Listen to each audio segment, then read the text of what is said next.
Alrighty. Well, that was great. Thank you for reading the scopes of services and types of clients that we're servicing. Now, you should be on in the handbook. You should be at section number 2. Okay. Now, we're going to introduce you to the staff later. Number 3 says employee application. Number 4 says federal withholding form, Georgia withholding form for number 5, and I-9 for eligibility for number 6. All of those forms will be completed in your orientation packet. Okay. At this time, you can pause the video and read the rights and responsibilities. The client get rights and will be handed a copy of their rights and responsibilities during a mission, and also it's for the employees to know what the client's rights and responsibilities are. At this time, you can pause the video and read the rights and responsibilities. Okay, number 8, handling medical emergencies. If it's a true medical emergency, the first thing you should do is dial 911 so an ambulance can be on the way. After you do that, administer any first aid and CPR skills that you have. Thirdly, if the skills are not needed, you can call the office. You need to call the office, and after that, look into the client's folder and dial the next of kin.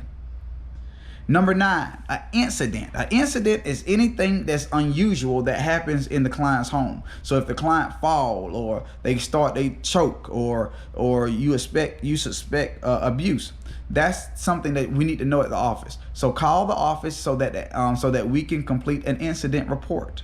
Okay, and we have guidelines. So at this time, you can pause the video and read number 9, the incident report. Number 10 says the TB and hepatitis exposure clearance.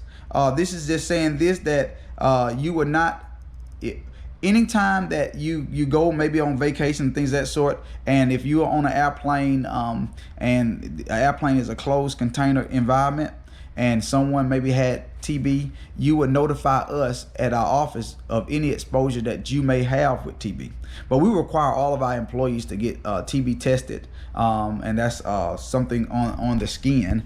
They will actually stick a little, some type of injection under your forearm and to do that test. So you need to make sure that you get your TB skin test so that we can get you employed.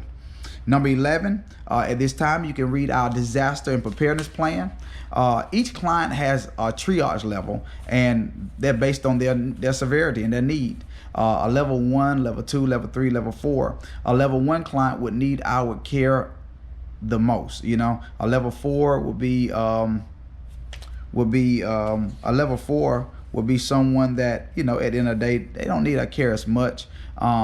They would they have family members. Level 1 would be will not need our care as much. They have family members there that taking care of them. But level 4, they may be bed bound. So we're gonna, in event of any disaster, we're gonna take care of those members first. Okay, that really needs our care. Okay. Number 12, our complaint policies and procedures. This is very important. If you have any complaints, the client can have a complaint against you. You can have a complaint against the client. You can have a complaint against the client.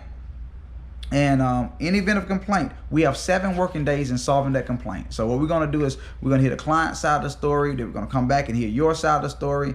And we're going to try to settle something in the most amicable way possible. So again, you will have a resolution in writing, but we're going to hear both sides of the story and get a chance to find out what the truth is, okay? Now, in the event that a client have a complaint with our caregiver, we have the right to actually remove you from the home and take you off that schedule until we can resolve that matter, okay? Number 13, we want any falls, reporting things to your supervisor. Any falls, lack of cleaning supplies, ER visits, hospitalization. If you can't make it to the client's home, you need to report that to the supervisors. Report it to us at our office, okay? At this time, we're gonna let you read number 14, which is our drug-free policy. Also, we're gonna let you read number 16, the code of ethics, okay? This is very important, so you make sure you read that code of ethics. All right, here's the code of ethics right here. You make sure you read it, but it says you will not use the client vehicle for personal reasons. You will not consume the client food or drinks.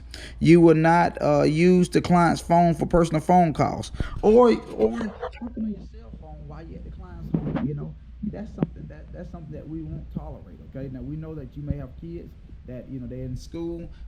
Keep your phone on vibrate. Okay, and then you can answer, take your phone, go outside and talk, but then shortly come back in. Excuse yourself. You make sure you tell the client, hey, I got to answer this phone call. It's regarding my family, okay, or my child. Number 4, discuss personal problems or religious or political beliefs with the client. Accept gifts or monetary tips from the client. Lend money to the client. Borrow money from the client. Purchase food or other gifts or other items for the client. Bring visitors such as children, friends, or pets or relatives to the client's home. Can't consume alcoholic beverages or illegal substances prior to delivering services. Can't sleep in the client's home. Can't remain in the client's home after services are being rendered. Can't transport the client in your personal vehicle. Can't show up on off-duty time. Can't do things that are not listed on the care plan. Can't smoke in the client's home. Can't author services without proper authorization. And turn in your daily care logs late. This is going to be another training video that you're going to see on the website about daily care logs. And we're going to go in detail on how to complete those things, okay? But don't turn in your daily care logs in late at all. At this time, you can read 17, which is our privacy notice. And we are governed under HIPAA. So certain rights we can't discuss to public, family members, or anybody because it's regarding health or anything related to the client, because they are protected under HIPAA, and also even your records are protected under HIPAA. Okay, you'll see number 18 and 19 is the job description. Okay, and 20, you'll read 20, our clinical record policy. Paid holidays, that's number 22. Paid holidays, 4th of July, Thanksgiving, Christmas Day, and New Year's Day. Okay. Payroll. Let's talk about payroll, okay? This is very important. I get millions of calls on this, hundreds of calls on this every paycheck period. We get paid on the 30th or the 31st of each month, and also the 15th. Now, if you work on the 1st through the 15th, let's look at that, okay? That's on your handbook, okay? Right here. If you work on the 1st through the 15th, all of those hours will be calculated and be on the 30th or the 31st check, okay?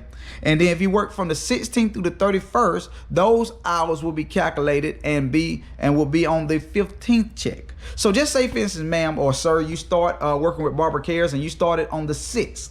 Okay, so that's the 1st through the 15th. So the 6th, the time that you started, the 6th through the 15th will be on one check on the 30th or the 31st. Okay, if you started on the 18th, which is the 16th through the 31st period, or 16th through the 30th, that 16th through the 30th will be on the 15th of the next month check. Okay.